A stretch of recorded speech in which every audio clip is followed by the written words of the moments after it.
coisas já arquivadas em arquivos mortos, pomposo, Comissão de Preservação da Memória Astronômica Brasileira. Eu estudei astronomia porque gostava, desde a escola, devia ter 9 anos. Para fazer algo que a gente gosta tanto, devia pagar. Quando oportuno, utilizar, claro. Porque aqui aconteceu o seguinte, ok? Tá legal. Mas então, só para completar, quer dizer, essa brasileira significa o seguinte, que você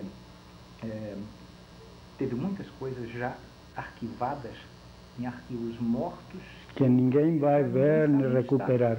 Muda uma administração, o pessoal enfia-se nos cantos. Claro. Okay. Bom, então, Codina, eu vou tentar, tá, fazer essa entrevista da forma realmente a mais informal possível. Tá? Bom. Vou tentar, digamos, não tenho cancha como entrevistador, tá?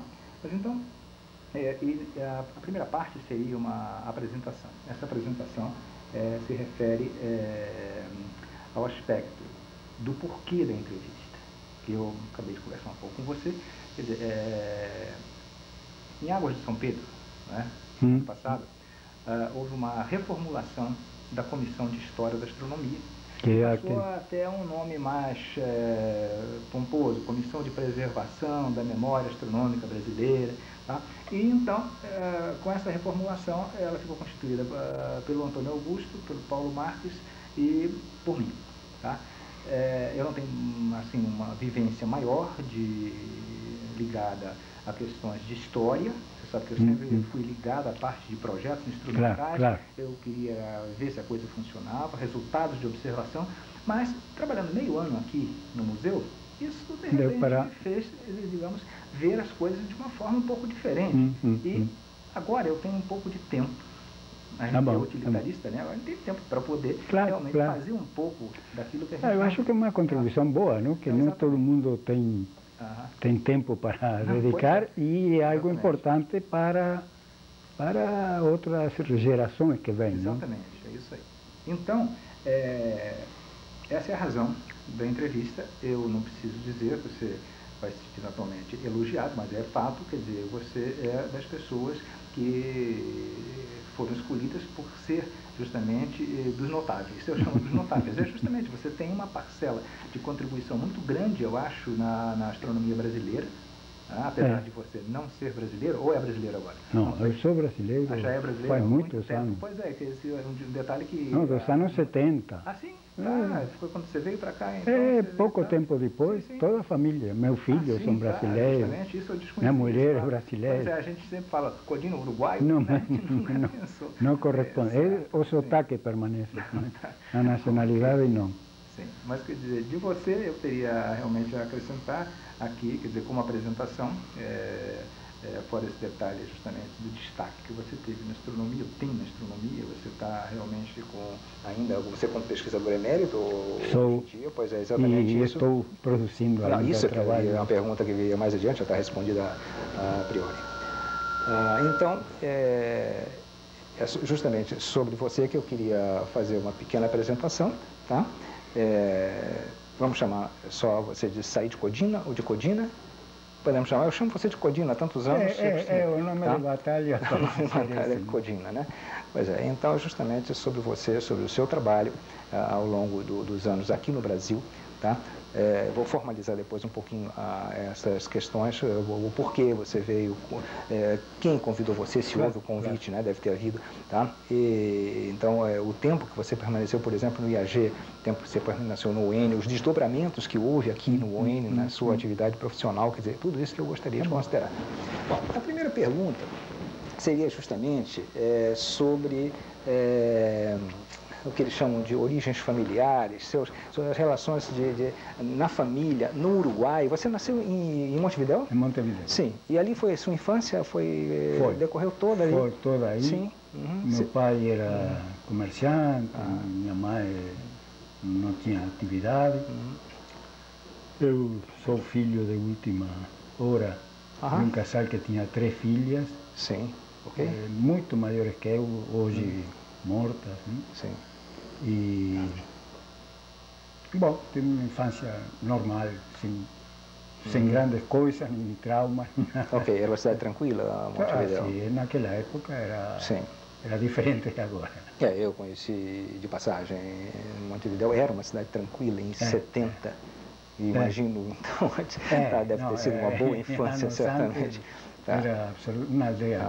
Hoje eu não vou, eu acho que depois que nos últimos 20 anos, devo ter ido 3 vezes.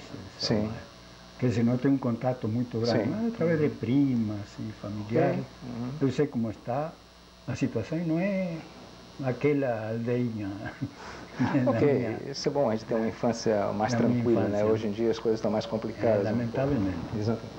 Mas então eu queria perguntar a vocês também, nessa fase, você teve um desenvolvimento escolar em que o equivalente a um primário lá, um primeiro grau, depois você chegou até a universidade lá em Montevideo? Sim. Eu estudei, fiz 2 coisas mais ou menos simultâneas. Por um lado, eu estudei astronomia porque gostava desde a escola. Sim, essa é uma pergunta que viria, então já antecipo, né, a consideração sobre ela, exatamente. Eu acho que uma vez eu escutei a minha professora falando, não lembro em que ano, mas não devia ser o primeiro, falando do sistema planetário, dos anéis de Saturno, dos satélites de Júpiter.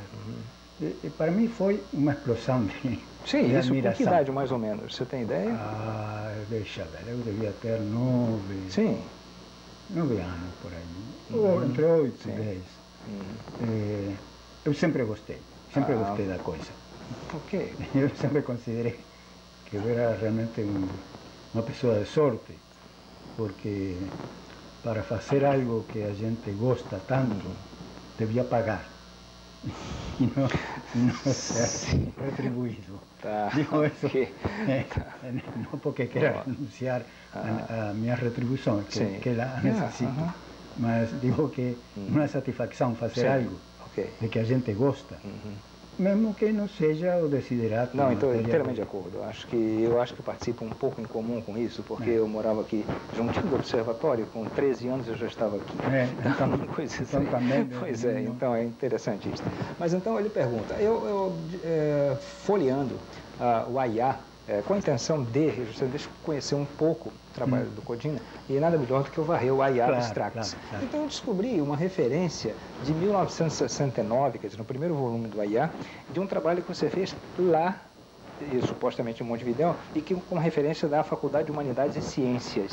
Você se formou nela? Eu fiz licenciatura, que era o que tinha na época, na Faculdade de Humanidades e Ciências. Tinha estudado pouco antes, simultaneamente, fiz 2 anos de engenharia, mas não era minha vocação também. Quer dizer, eu gosto de mexer com as mãos, mas não era bem o que se esperava de um engenheiro em Montevideo naquela época, nem é o que se espera de um engenheiro aqui, pelo que vejo pelo meu filho. Que não tem muito contato com a realidade. Não? Sim, mas o que? Ele é mais projetista? É mais projetista, mais dado a parte de cálculo, a planificação. Não é tanto, não é bem o técnico no nível superior. Entende? Que é o que eu acho que é o melhor, porque teria sido um pouco mais minha vocação.